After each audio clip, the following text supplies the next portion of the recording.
Hello everyone, this is Prashant from academics for CSE. Friends, आज की इस video में मैं आप लोगों के साथ बीपीएससी की आगामी मुख्य परीक्षा को ध्यान में रखते हुए मेंस से संबंधित एक महत्वपूर्ण टॉपिक के मॉडल आंसर को मैं डिस्कस करूंगा। आज का जो हमारा टॉपिक है वह बीपीएससी मुख्य परीक्षा के सिलेबस के अंतर्गत जीएस पेपर 1 सेक्शन 2 यानी कि करेंट अफेयर से संबंधित टॉपिक होगा। करेंट अफेयर के अंतर्गत हम लोग बेसिकली इंटरनेशनल रिलेशन से संबंधित एक महत्वपूर्ण ऑर्गेनाइजेशन के मॉडल आंसर को देखेंगे।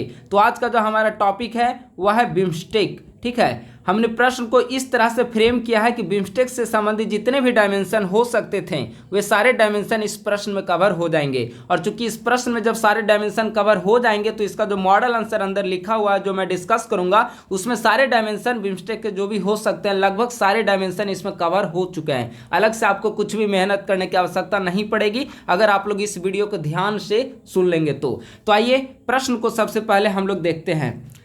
इस प्रश्न को हमने टेलीग्राम चैनल पे भी आज आप लोगों को दे दिया था। अगर आप लोगों ने अभी तक हमारे टेलीग्राम चैनल को ज्वाइन नहीं किया है तो यहाँ पर ये आप टेलीग्राम पे जाकर एकेडमिक्स फॉर सीएसई सर्च करके आप ज्वाइन कर सकते हैं। और इस वीडियो के डिस्क्रिप्शन बॉक्स में भी टेलीग्राम चैनल का लिंक दिया जा रहा है, आप उसके थ्रू भी हमारे चैनल को टेलीग्राम ग्रुप को आप ज्वाइन कर सकते हैं। आइए प्रश्न को देखते हैं।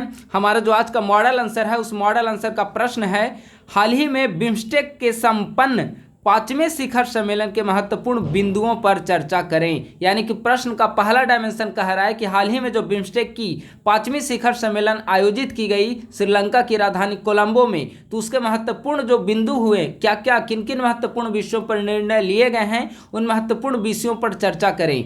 भारत के लिए बिम्स्टेक का क्या महत्व है इसे भी आपको बताना है और इससे जुड़ी चुनौतियों को भी बताना है। यानी कि प्रश्न बेसिकली 3 डायमेंशन में पूछे गए हैं। पहला, जो 5वां शिखर सम्मेलन आयोजित की गई उसके महत्वपूर्ण बिंदुओं को बताना है। उसके बाद भारत के लिए बिम्स्टेक का क्या रोल है, बिम्स्टेक क्यों भारत के लिए महत्वपूर्ण है इसे बताना है दूसरे नंबर पे। और अंत में आपको बिम्स्टेक से जुड़ी कौन कौन सी महत्वपूर्ण चुनौतियां हैं, क्या बिम्स्टेक सार्क का स्थान ले सकता है, इसके बारे में आपको बताना है। और फिर कंक्लूजन देते हुए आपको आंसर को फिनिश कर देना है। तो इस प्रकार से यह मॉडल आंसर का हमारा प्रश्न है और इसका मैं मॉडल आंसर मैं अभी डिस्कस करने जा रहा हूं। ये जो देखिए जो टॉपिक है वह आपके 67वीं बीपीएससी मुख्य परीक्षा के लिए तो इम्पोर्टेंट है ही।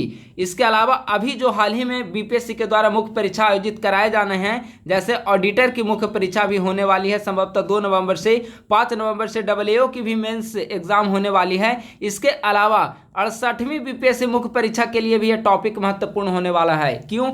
क्योंकि ये जो हाल ही में सबमिट हुई है वह श्रीलंका में, तो और जो 68वीं की मेंस एग्जाम है वह अप्रैल में बीपीएससी कैलेंडर के अकॉर्डिंग अप्रैल मई में आयोजित की जानी है। तो उससे पहले अब बिम्स्टेक की संभवतः कोई सबमिट नहीं होगी, यही लास्ट सबमिट होगी। तो 68वीं की जो परीक्षा देने वाले अभ्यर्थी हैं वो भी इस टॉपिक को अच्छे से कंप्लीट कर सकते हैं और 67वीं के लिए तो ये इंपॉर्टेंट है ही। आइए सबसे पहले हम लोग इंट्रोडक्शन को देखते हैं। चूंकि कोई भी प्रश्न मैं हमेशा बताता हूं जब मैं मॉडल आंसर को डिस्कस करता हूं तो जो भी करेंट का प्रश्न होगा उसका जो इंट्रो होना चाहिए बहुत संक्षिप्त रूप में इंट्रो होना चाहिए। तो प्रश्न चूंकि 5वें शिखर सम्मेलन से संबंधित प्रश्न पूछा गया है तो हमने यहां पर इंट्रो लिखा है, हाल ही में बिम्स्टेक के क्षेत्रीय समूह के 5वें शिखर सम्मेलन को कोलंबो में आभासी प्रारूप में आयोजित किया गया जिसमें विभिन्न महत्वपूर्ण विषयों पर चर्चा की गई। एकदम संक्षिप्त रूप में यहाँ पर इंट्रोडक्शन को हमने शामिल किया है। क्योंकि करंट से जो भी संबंधित प्रश्न होंगे उसमें आपको इंट्रोडक्शन मुश्किल से 2 से 3 वाक्यों में या 2 से 3 सेंटेंस में आपको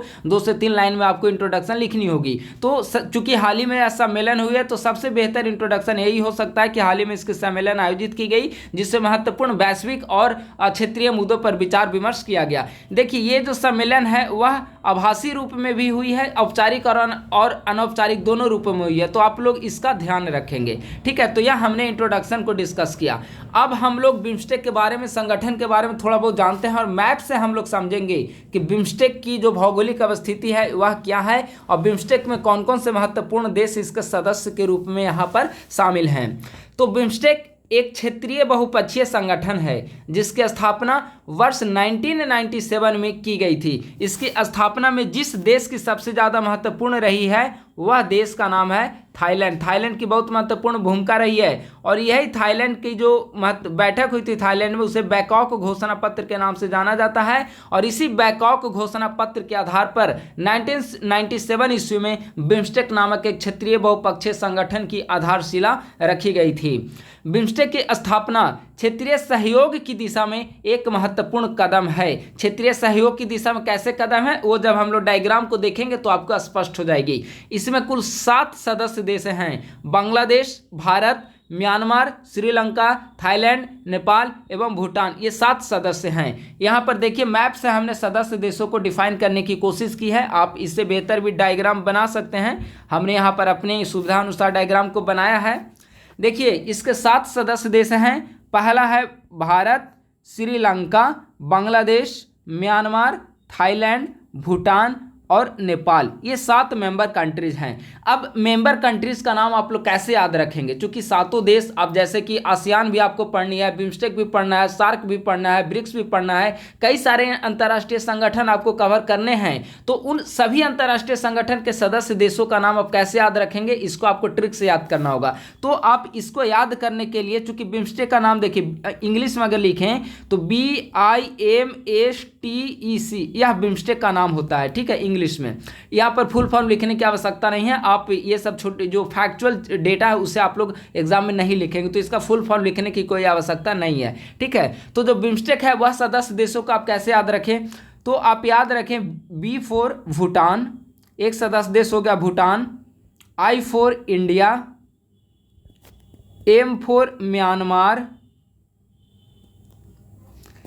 S for Sri Lanka, T for Thailand, ये आपके 5 सदस्य देश हो गए।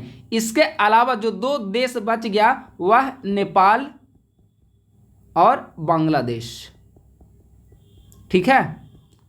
यानी कि BIMST यहाँ तक आपके 5 सदस्य देश हो गए, प्लस ये जो है E और C, इसका कोई मीनिंग यहाँ पर मेंबर कंट्रीज के रूप में नहीं होगा। नेपाल और बांग्लादेश आप ऐसे याद रख सकते हैं। तो यह हो गया बिम्स्टेक के 7 सदस्य देश। यह हमने आपको ट्रिक से याद करने के लिए बताया ताकि आप एग्जामिनेशन हॉल में इसे लिख सकें।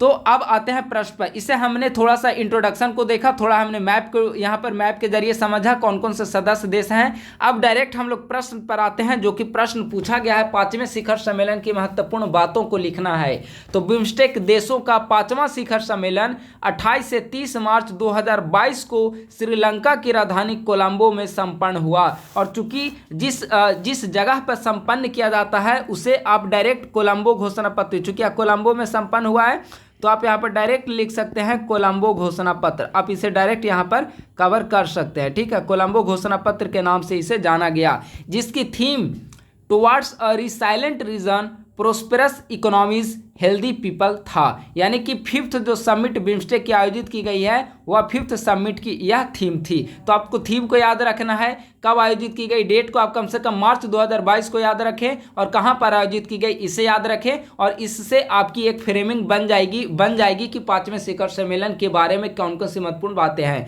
अब इस सम्मेलन में कौन कौन से महत्वपूर्ण डिसीजन लिए गए उसे हम लोग यहाँ क्रमबद्ध रूप में देखेंगे।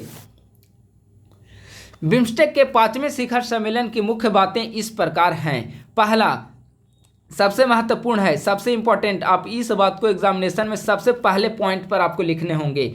इस सम्मेलन की सबसे बड़ी उपलब्धि यह थी कि इसमें बिम्स्टेक के चार्टर को स्वीकार किया गया। बिम्स्टेक का गठन 1997 ईस्वी में हुआ है। अगर इसके गठन के बाद से देखें तो लगभग इसने 25 वर्षों का सफ़र पूरा कर लिया है, लेकिन इन 25 वर्षों के सफ़र में बिम्स्टेक ने अभी तक कोई अपना चार्टर को तैयार नहीं किया था और चार्टर को स्वीकार नहीं किया था। यह पहली बार है कि जब बिम्स्टेक के सदस्य देशों के द्वारा एक चार्टर को स्वीकार कर लिया गया जिसमें संगठन से संबंधित सभी महत्वपूर्ण बातों का उल्लेख किया गया है। बिम्स्टेक चार्टर पर हस्ताक्षर और इसके अंगीकरण वस्तुतः बिम्स्टेक को अंतर सरकारी संगठन के साथ साथ एक वैधानिक निकाय के रूप में प्रस्तुत करता है। यानी कि अगर किसी भी संगठन का एक महत्वपूर्ण चार्टर होगा, इसका मतलब है कि वह संगठन पूरी तरीके से लीगलाइज हो गया, वह संगठन पूरी तरीके से उसने कानूनी रूप या वैधानिक स्वरूप को धारण कर लिया है। उसमें जो भी महत्वपूर्ण डिसीजन होंगे, कौन कौन से महत्वपूर्ण कदम उठाए जाएंगे,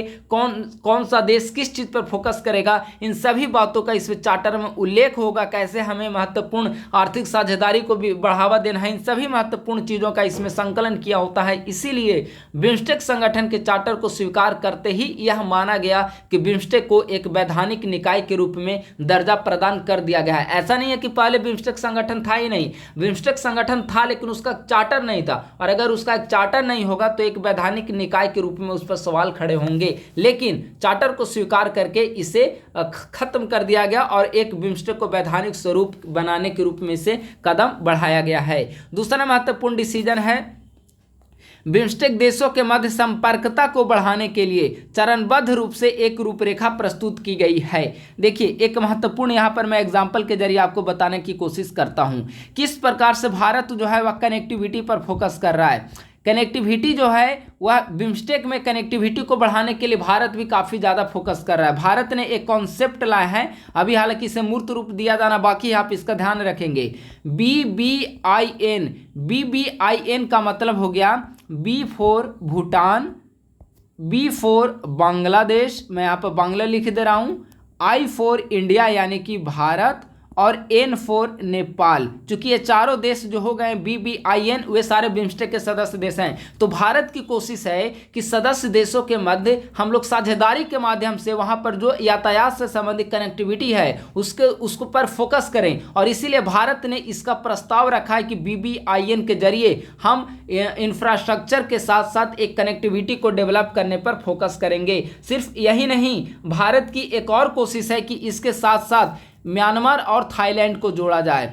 म्यांमार और थाईलैंड, आप इसे लिखते जाएंगे, सारे चीज़ को मॉडल आंसर में लिखना संभव नहीं हो पाता, इसीलिए इन चीज़ों को मैंने वहाँ पर मॉडल आंसर में नहीं लिखा है। आप लेक्चर को पूरा सुनिए, पूरी लेक्चर को सुनने के बाद आपको कहीं से कुछ ज़्यादा पढ़ने की आवश्यकता नहीं होगी, क्योंकि कई सारे फैक्ट्स और कई सारे ऐसे कॉन्सेप्ट होते हैं मैं जो लिख नहीं पाता, उसे मैं डिस्कस करता हूँ आपके साथ। तो जैसे भारत का BBIN कॉन्सेप्ट हो गया, या फिर भारत का त्रिपक्षीय कॉन्सेप्ट हो गया, भारत म्यांमार और थाईलैंड के बीच, इसके जरिए भी कनेक्टिविटी फोकस करने पर बल दे रही है। तो एक एग्जाम्पल के रूप में आप BBIN का एग्जाम्पल दीजिए, दूसरे एग्जाम्पल के रूप में IMT का आप दे सकते हैं, I for India, M for Myanmar, T for Thailand. ये दोनों कॉन्सेप्ट आप यहाँ पर कनेक्टिविटी, यहाँ पर आप यहाँ दोनों एग्जाम्पल के रूप में, एग्जाम्पल मैं यहाँ पर लिख दे रहा हूँ, आप जब भी इसे नोट करेंगे तो इसका ध्यान रखेंगे, एग्जाम्पल के रूप में आपको यहाँ पर लिखने हैं।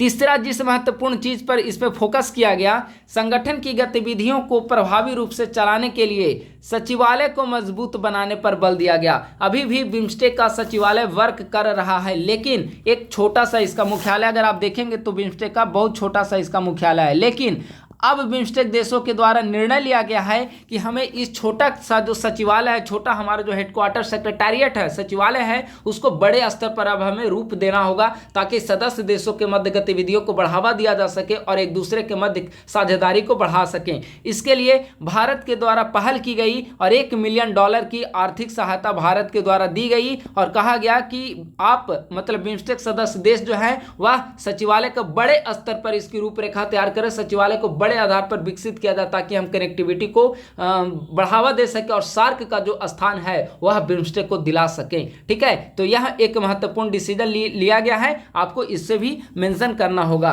सदस्य देशों की प्राथमिकताओं में बदलाव कर यह संख्या 14 से 7 कर दी गई है। पहले देखिएगा कि जो सात सदस्य देश थे बिम्स्टेक में, इन 7 सदस्य देशों के मध्य 14 क्षेत्र निर्धारित किए गए थे सहयोग के लिए, लेकिन और एक जो देश था, बड़े बड़े कंट्री पर कुछ ज़्यादा क्षेत्र भी प्रोवाइड किए गए थे। वस्तुतः जो था वो 7 देशों के मध्य 14 क्षेत्र को आवंटित की गई थी, और कोशिश किया गया था कि सभी देश उन महत्वपूर्ण क्षेत्रों से संबंधित कार्य करें। लेकिन 7 देशों पर 14 जो क्षेत्र थे वे काफ़ी ज़्यादा हो रहे थे, इसीलिए उनकी संख्या को घटाकर 14 से अब 7 कर दिया गया, यानी कि 7 देशों के मध्य 7 क्षेत्रों पर साझेदारी पर बल दिया गया। इसमें अगर मैं एग्जाम्पल के लिए मैं आपको बता दूं तो जैसे भारत का जो क्षेत्र है वह ऊर्जा से रिलेटेड है और सिक्योरिटी सुरक्षा से रिलेटेड, ठीक है। ऐसे सभी देशों का जो मेनली इसमें जो 7 सदस्य हैं वो सारे देश का होता है, तो आपको सारे को याद नहीं रखना है। आप एग्जाम में ज़्यादा चीज़ों को नहीं लिख पाएंगे, उन्हीं चीज़ों को याद रखें जिससे आप एग्जाम में लिख सके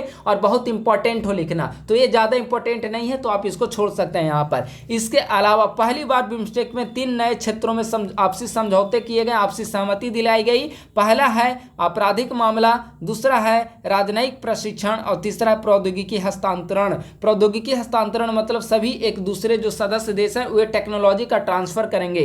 राजनयिक प्रशिक्षण का मतलब हो गया जो डिप्लोमेट होते हैं उनकी ट्रेनिंग से संबंधित हो गया। आपराधिक मामले मतलब आतंकवाद अपराध, आप देखेंगे कि कोई संगठित क्षेत्र में संगठित अपराध से संबंधित कोई व्यक्ति है उसका प्रत्यापन करना हो या फिर कोई इशू हो, मतलब भारत का कोई अपराधी बांग्लादेश में रह रहा हो, तो वैसे संबंधी मामले पर भी इसमें हस्ताक्षर किए गए और आपसी सहमति बनाई गई है। तो ये 3 नए महत्वपूर्ण समझौते पर आपसी सहमति बनाई गई। यह था हमारा 5वें शिखर सम्मेलन की महत्वपूर्ण विषय वस्तु, और जिसमें 5वें शिखर सम्मेलन पर विस्तृत रूप से चर्चा की गई थी उसे हमने 5 पॉइंट में समाहित करने का प्रयास किया है। 5वें शिखर सम्मेलन के इन निर्णयों से स्पष्ट है कि अब बिम्स्टेक न केवल संगठनात्मक ढांचे के आधार पर बल्कि क्षेत्रीय सहयोग के कार्यक्रमों में भी प्रभावी भूमिका का निर्वाह कर सकेगा। संगठनात्मक ढांचे के आधार पर किस प्रकार से इसकी कार्य रूप में वृद्धि होगी, इसके सचिवालय की गठन की चर्चा की गई है। भारत ने कितना सहयोग दिया है, $1 मिलियन, आप याद रखेंगे। इसके अलावा चार्टर को तैयार किया गया और इसे विधिक रूप प्रदान करने की कोशिश की गई है। तो यह संगठनात्मक ढांचे हो गया। और क्षेत्रीय सहयोग के कार्यक्रमों को कैसे बढ़ावा देगी, इंफ्रास्ट्रक्चर डेवलपमेंट पर बात की जा रही है। इसके अलावा कनेक्टिविटी पर बात की जा रही है। हमने BBIN का एग्जांपल दिया, IMT का एग्जांपल दिया, इंडिया, म्यांमार और थाईलैंड के बीच का। तो ये सारे क्षेत्रीय सहयोग को बढ़ाने में प्रभावी भूमिका निभा सकते हैं। तो इस प्रकार से संक्षिप्त रूप में हमने देख लिया कि 5वें शिखर सम्मेलन की कौन कौन से महत्वपूर्ण बातें को शामिल किया गया। अब हम लोग आते हैं प्रश्न का दूसरा सेक्शन। प्रश्न का पहला सेक्शन आपका यहीं पर फिनिश होता है। प्रश्न का जो दूसरा सेक्शन है, भारत के लिए बिम्स्टेक का क्या महत्व है, आखिर जो बिम्स्टेक है वह भारत के लिए क्यों महत्वपूर्ण है, भारत आखिर क्यों दक्षेश के स्थान पर बिम्स्टेक को महत्व दे रहा है। ठीक है, तो देखिए इसका सिंपल सा है कि भारत सार्क के बजाय बिम्स्टेक को क्यों महत्व दे रहा है। सार्क वर्सेस अगर बिम्स्टेक को आपको देखिए, इन चीज़ों को मैं आंसर मॉडल आंसर में नहीं लिखा हूं, लेकिन मैं यहाँ पर डिस्कस कर दे रहा हूँ क्योंकि यह महत्वपूर्ण हो सकता है। सार्क में चूंकि Pakistan as a member country शामिल है और वह जो है पाकिस्तान हमेशा सार्क के मंच का दुरुपयोग अपने द्विपक्षीय मुद्दों को सुलझाने के लिए करता था। पाकिस्तान के द्वारा हमेशा यहाँ पर कश्मीर मुद्दे को उठाया जाता था, जबकि यह भारत के द्वारा स्पष्ट रूप से कह दिया गया था कि सार्क जो पाकिस्तान कश्मीर का मामला है वह भारत और पाकिस्तान के बीच एक द्विपक्षीय मामला है। तो सार्क जैसे संगठन में उठाने की क्या आवश्यकता है, क्योंकि इसमें सिर्फ भारत और पाकिस्तान ही शामिल नहीं है, कई सारे अन्य सदस्य देश भी इसमें शामिल है। तो एक बहुत महत्वपूर्ण रीजन यह रहा कि भारत अब इसको लेकर बेरुखी अपना रहा। भारत जो है सार्क को लेकर उतनी ज्यादा एक्टिव नहीं है। हालांकि कोविड काल में इसकी बैठक भारतीय प्रधानमंत्री के निर्देश पर आयोजित की गई थी, लेकिन अब भारत की कोशिश है कि सार्क का स्थान बिम्स्टेक ले और बिम्स्टेक के जरिए, चूंकि इसमें पाकिस्तान सदस्य नहीं है, और बिम्स्टेक के जरिए दक्षिण एशिया में और दक्षिण पूर्व एशिया में हम आर्थिक साझेदारी और कनेक्टिविटी को डेवलप कर एक विकास की रूपरेखा को प्रस्तुत कर सके। यह है सार्क वर्सेस बिम्स्टेक की गतिविधि। अब हम लोग डायरेक्ट देखते हैं भारत के लिए बिम्स्टेक का क्या महत्व है। भारत के लिए जो सबसे महत्वपूर्ण महत्व बिम्स्टेक का वह है रणनीतिक क्षेत्र में महत्व है। आप जानते हैं अपने मैप के जरिए जब हमने आपको वहां पर दर्शाने की कोशिश की तो आप देखिएगा यह इंडिया है, यहाँ पर श्रीलंका है, नेपाल है, भूटान है, म्यांमार है, थाईलैंड है, यह इंडिया खुद है। ठीक है, 7 सदस्य देश हो गए होंगे, यहाँ पे बांग्लादेश छूट गया। ठीक है, तो ये जो 7 सदस्य देश हैं तो ये सभी हिंद महासागरीय देश है। हिंद महासागर में इनकी कहीं ना कहीं नेपाल और भूटान को अगर छोड़ दिया जाए तो इनकी डायरेक्ट कनेक्टिविटी है। भारत हिंद महासागर, श्रीलंका हिंद महासागर, बांग्लादेश है, म्यांमार है, थाईलैंड है, तो सभी हिंद महासागरीय क्षेत्र, हिंद महासागरीय द्वीप महासागर के आसपास स्थित ये सारे कंट्री हैं। तो हिंद महासागर समुदाय की एक व्यापक अवधारणा को इससे बढ़ावा मिल रहा है, क्योंकि बिम्स्टेक एक ऐसा सदस्य देश है जहां पर हिंद महासागर के अधिकांश महत्वपूर्ण देश जो है वह इसके सदस्य बने हुए हैं। तो हिंद महासागर समुदाय की एक व्यापक जो अवधारणा होती है वह बिम्स्टेक के जरिए फलीभूत हो रही है।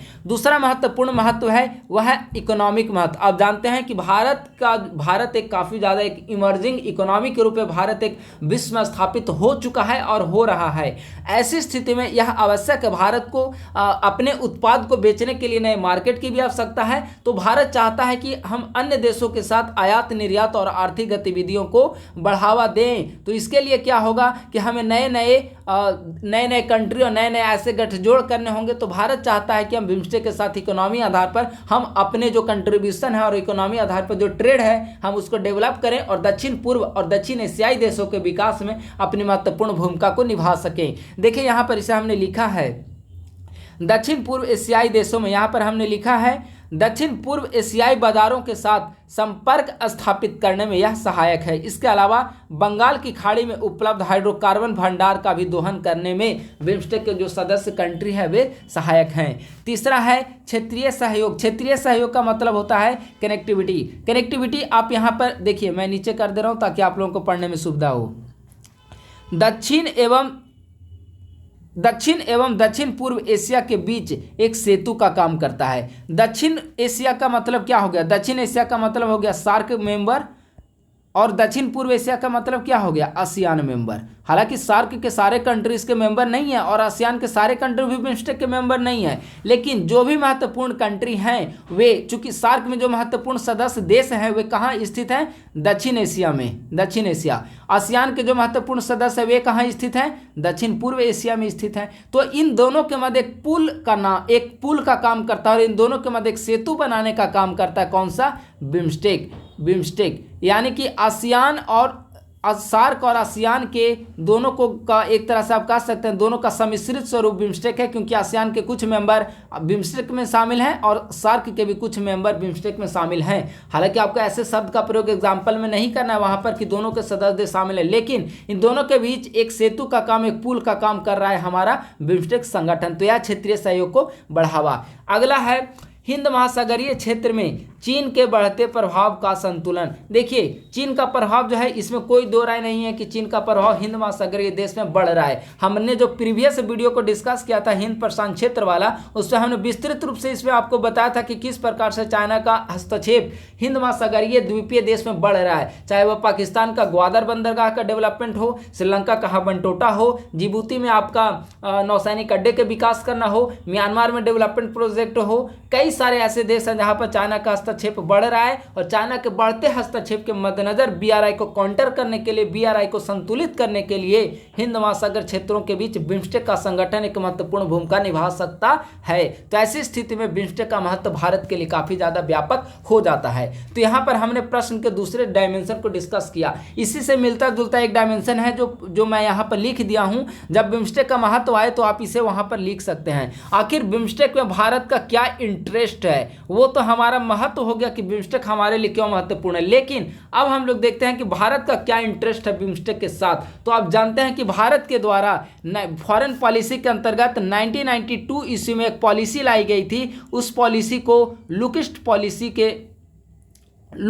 पॉलिसी, पूरब की ओर देखो नीति के नाम से जाना गया। वहीं जब मोदी नई सरकार आई 2014 ईस्वी में, नरेंद्र मोदी के नेतृत्व में एनडीए की सरकार का गठन हुआ, तो इन्होंने लुक ईस्ट पॉलिसी को एक्ट ईस्ट पॉलिसी में बदलने का काम किया है। विदेश नीति के तहत एक महत्वपूर्ण आमूलचूल परिवर्तन देखने को मिला जब लुक ईस्ट पॉलिसी को एक्ट ईस्ट पॉलिसी का रूप दे दिया गया। और यही कारण है कि बिम्स्टेक के जरिए हमने एग्जाम्पल में बताया कि बिम्स्टेक में कई सारे ऐसे सदस्य हैं जो दक्षिण पूर्व एशिया में स्थित हैं, जो कि आसियान के भी मेंबर हैं। तो आसियान के मेंबर के लिए पूर्व की ओर देखो नीति आसियान के मेंबर के लिए ही तो है। जापान आसियान मेंबर कंट्री जो है उन्हीं के लिए पूर्व की ओर देखो नीति सरकार के द्वारा लाई गई है। तो भारत चाहता है कि हमारी जो पूर्व की ओर देखो नीति है वह बिम्स्टेक के साथ जुड़कर हम पूर्व की ओर देखो नीति को हम चरितार्थ कर सकते हैं और पूर्व की ओर देखो नीति को हम साकार कर सकते हैं। और जो भी दक्षिण पूर्व एशिया में स्थित देश हैं उनके साथ हम कनेक्टिविटी और इकोनॉमिक डेवलपमेंट को साकार कर सकते हैं। दूसरा भारत का जो इंटरेस्ट है वह है दक्षिण एशिया में क्षेत्रीय शक्ति। आप जानते हैं कि दक्षिण एशिया में अगर कोई सबसे बड़ी क्षेत्रीय शक्ति के रूप में कोई स्थित है तो यह है हमारा कंट्री, वह है भारत। ठीक है, तो भारत भी चाहता है कि हम कनेक्टिविटी के जरिए कई सारे ऑर्गेनाइजेशन, कई सारे देशों के साथ जुड़े रहें और बिम्स्टेक एक बहुत महत्वपूर्ण प्लेटफॉर्म इसके लिए प्रोवाइड करा सकता है। अगला है सुरक्षा व विकास हेतु तटीय देशों से सहयोग। अभी हमने बताया था कि बिम्स्टेक में वैसे सदस्य देश शामिल हैं जो हिंद महासागर में स्थित हैं, हिंद महासागर में स्थित हैं। तो इसीलिए अब जब सारे देश, अधिकांश देश अगर हिंद महासागर में स्थित होंगे तो हिंद महासागर की जो सुरक्षा है वह निश्चित ही सुरक्षित रहेगी हिंद महासागर पूरी तरीके से, क्योंकि भारत सहित जो हिंद महासागर के जो स्थित देश हैं वे सभी मिलकर बिम्स्टेक ऑर्गेनाइजेशन के रूप में कार्य कर रहे हैं और अपने बीच आर्थिक साझेदारी को, अपने बीच विभिन्न प्रकार के साझेदारी को बढ़ावा दे रहे हैं। तो भारत की कोशिश है कि हिंद महासागर के देशों के साथ जुड़कर हम अपनी सिक्योरिटी को और हिंद महासागर के जो हिंद महासागर में जो नौवहन की स्थिति है उसको स्वतंत्र कायम कर सकें। तो यह महत्वपूर्ण एक भारत का इंटरेस्ट यहाँ पर आता है। इसके अलावा जो भारत का सबसे महत्वपूर्ण इंटरेस्ट है, मैं यहाँ पर रेड पेन से अंडरलाइन कर रहा हूँ, वह क्षेत्रीय विकास एवं एकीकरण। क्षेत्रीय विकास कैसे होगा? देखिए, अगर भारत यहाँ पर डेवलप हो जाता है और पाकिस्तान, मतलब कि नेपाल, भूटान, बांग्लादेश जैसे कंट्री पिछड़े रहते हैं तो भारत को डेवलपमेंट होने का कोई फायदा नहीं मिल पाएगा। तो भारत भी चाहता है कि हमारे आस पड़ोस के जो भी स्थित कंट्री हैं वे अपना डेवलपमेंट कर सके और हम लोग मिलकर एक जो क्षेत्रीय रीजनल डेवलपमेंट का जो सपना है, एशिया का जो विकास करने का जो सपना है वह अपने हम लोग साथ में मिलकर वह साकार कर सकें। तो इसीलिए भारत अपने जो पड़ोसी कंट्रीज हैं, मेंबर कंट्रीज हैं, चाहे वह नेपाल हो, चाहे वह भूटान हो, इसके अलावा बांग्लादेश हो, म्यांमार हो, श्रीलंका हो, थाईलैंड हो, इन सभी कंट्री के साथ मिलकर भारत डेवलपमेंट को करना चाहता है। इसीलिए एक भारत का ये भी बहुत महत्वपूर्ण इंटरेस्ट है बिम्स्टेक के साथ जुड़ने का। तो प्रश्न के दो डायमेंशन को हमने यहाँ पर डिस्कस कर लिया। अब सबसे महत्वपूर्ण डायमेंशन यह है जो मैं डिस्कस करने जा रहा हूँ और यहाँ पर थोड़ा सा आपको इंटरनेशनल पॉलिटिक्स की भी जानकारी रखनी होगी। बिम्स्टेक से जुड़ी चुनौतियाँ, आखिर एज एन ऑर्गेनाइजेशन, एक संगठन के रूप में बिम्स्टेक की क्या क्या महत्वपूर्ण चुनौतियाँ और बिम्स्टेक के समझ कौन कौन सी महत्वपूर्ण चुनौतियाँ हैं। तो सबसे महत्वपूर्ण चुनौतियाँ जो हिंद प्रशांत क्षेत्र में भी देखने को मिलती है वह चुनौती है चीन की बढ़ती उपस्थिति। आप देखेंगे कि बांग्लादेश में निवेश करने की बात आए या फिर पाकिस्तान में निवेश करने की बात आए, नेपाल में निवेश करने की बात आए या हालिया का जो श्रीलंका संकट है, इन सब के लिए कहीं ना कहीं चाइना जो है वह जिम्मेवार है। चाइना की BRI जो पॉलिसी है वह जिम्मेवार है। तो चीन लगातार बिम्स्टेक के सदस्य देशों के मध्य अपनी उपस्थिति बढ़ा रहा है और वहाँ पर इकोनॉमिक इन्वेस्टमेंट बड़े स्तर पर कर रहा है। तो इसको काउंटर करना एक बहुत महत्वपूर्ण चुनौती है। बिम्स्टेक देशों को एक ऐसे वैकल्पिक रूपरेखा प्रस्तुत करनी होगी ताकि वे चाइना की बढ़ती हुई जो शक्ति है, बढ़ती हुई पावर है हिंद महासागर क्षेत्र में, जो उसका हस्तक्षेप बढ़ रहा है, उसको काउंटर कर सकें। दूसरा है सदस्य देशों के मध्य दुविधा की स्थिति है। कैसी दुविधा की स्थिति है? इन दोनों के मध्य विश्वास की कमी है बिम्स्टेक देशों के मध्य। जैसे 2004 ईस्वी में बिम्स्टेक देशों ने 2004 ईस्वी में बिम्स्टेक देशों ने FTA का कॉन्सेप्ट रखा। FTA का मतलब होता है फ्री ट्रेड एग्रीमेंट, यानी कि अगर FTA हो जाएगी तो आयात निर्यात पूर्णतः निःशुल्क हो जाएगी। तो FTA का जो कॉन्सेप्ट 2004 ईस्वी में लाया गया था उसे अभी तक मूर्त रूप नहीं दिया गया है, वह अभी तक अनिर्णित ही है। तो कहीं ना कहीं विश्वास की कमी को सदस्य देशों के मध्य दर्शाता है और अगर ये इसको विश्वास बहाली के जरिए ऐसी समस्या को दूर करना होगा और सार्क का जो रिप्लेसमेंट है उसको करना होगा।